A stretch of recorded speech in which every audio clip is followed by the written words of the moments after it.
Iranian drones have just struck Doha, the capital of Qatar.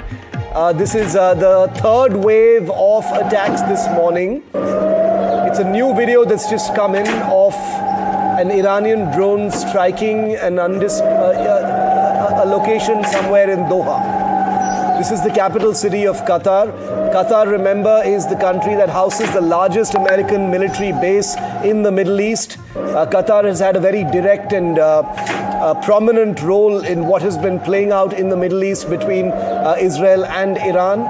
And Qatar is now under attack as well. These are contained attacks that are taking place. It's not widespread damage by any means. There's no cause for a huge amount of panic of any kind. But these are images that have just come in from Doha. Vishnu, you and I have been reporting on this. Qatar, biggest US military base in the Middle East, is there in Qatar. Vishnu, how do you see these pictures? During the last exchange as well, this is a big Qatar came under attack. Yep. They did, and I am just trying to pull up some data on my system on what exactly Qatar has at this stage, and I'll bring that to our viewers. But they've got, absolutely state-of-the-art equipment, very much along the lines of what the United Emirates has. So those have deployed and have been successful in taking out a lot of these drones coming in. But again, the Shahid drone is very advanced, and the variants of the Shahid drone, which the Iranians are now using, are much more advanced and elaborate than what we've seen earlier on. They are much more jam resistant. Secondly, they mesh together and can operate in swarms. So therefore, if you are deploying surface-to-air missiles to intercept these, you will expend a lot of those missiles. And in some cases, as we can see over here in Bahrain right now, in Doha right now, there have been leakers and there have been strikes taking place. I'd be very interested to know about the extent of damage. Fortunately, in most of these attacks, the damage has been fairly minimal. But that's what the situation is at this stage in Doha, Qatar. Abhishek Sengupta continues to be with us live from Dubai. Abhishek, images coming in now from Doha, drone strikes in Doha, some intercepts, some appearing to land and hit. Anything you're hearing about what's happening in Qatar, Abhishek? I've been hearing from my friends and some of my industry acquaintances who live and work in Doha.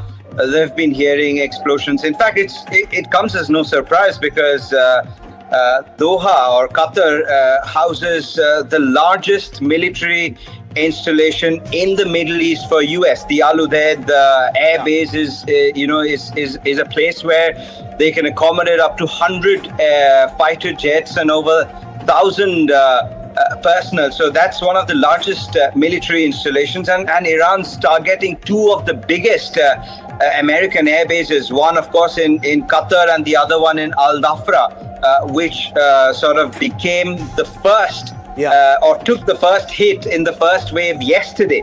And there've since been 4 more waves, as I just heard, now 5 waves.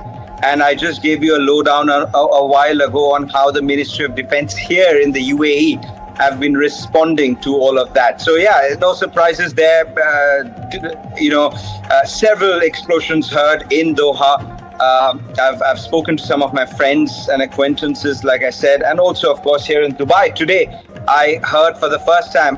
What I was only able to connect was with the visuals that I got from my friends. I personally did not hear any explosions. I've been reporting here now almost 12 hours over, but I only heard an explosion for the first time this morning. Loud bang, you can't tell where, but again, it's all calm and quiet at this point in time, and I'm assuming Dubai is doing what they do best. Again, it's remarkable because having lived here for almost 20 years, this level of preparedness is something that we never imagined, because I always thought Dubai was immune to this. Dubai is a trading hub. People pass through Dubai. I've been getting tons of messages. People are watching all what's unfolding on live TV. And and suddenly to see that Dubai's and UAE, of course, with Abu Dhabi as a whole, responding to this swiftly and very efficiently.